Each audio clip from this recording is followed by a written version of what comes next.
ဒီနေ့ဟင်းတော့မလို့ပါညီမပါလာတဲ့ခါလာယူဟင်းတော့မလို့ပါရုပ်ကြီးစိမ်းရဲ့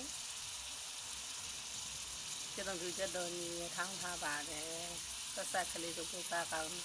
ညောင်းတယ်မလေးနဲ့နဲ့ထဲထားတဲ့စနင်းမဟုတ်စေးသားငါပြီးလေးနဲ့ထဲထားတဲ့စားပြားနဲ့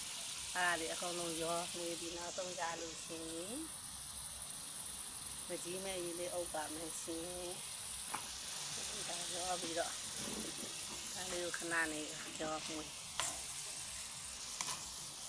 အဟင်းတော်လို့ခေါ်ပါတယ်ပေါ့နော်စီပါလေးရန်လေးနဲ့ပေါ့စားလို့ကောင်းပါတယ်ဒါစီမစားတဲ့လူတွေဆိုဒီလိုဟင်းလေးတော့စားတာကောင်းပါတယ်ဟင်းတော့ပါလာယူလေးငွေပါတယ်ပြောမယ်ဆိုရင်တော့ခုံမင်းလို့အယိုးပေါ့ဗျာဒါကတော့နည်းနည်းရှိတယ်ပေါ့ပြော့တယ်ပေါ့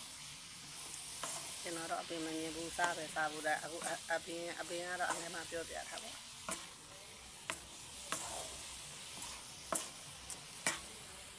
ရေတွေသေးထားတာရေတွေထွက်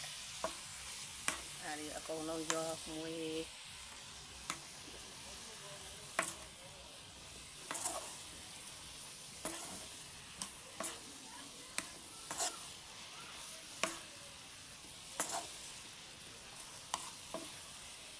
ကဲစားတယ်လို့ရတာခင်းတော့စားတယ်တများတော့အပင်းတော့အလုပ်စားကြတယ်ဆက်ဆက်ပြင်းပြင်းလေးနဲ့ကမွန်ကြီးလေးထိုင်နေရတယ်တဲ့မကြီးမဲ့ထဲလဲရတယ်ရုပ်ပြီးဆက်ဆက်လေးနဲ့ဆိုအရန်စားကောင်းတယ်မှုတီးတီးခင်းတက်မယ်တဲ့လောက်စားလို့ရတယ်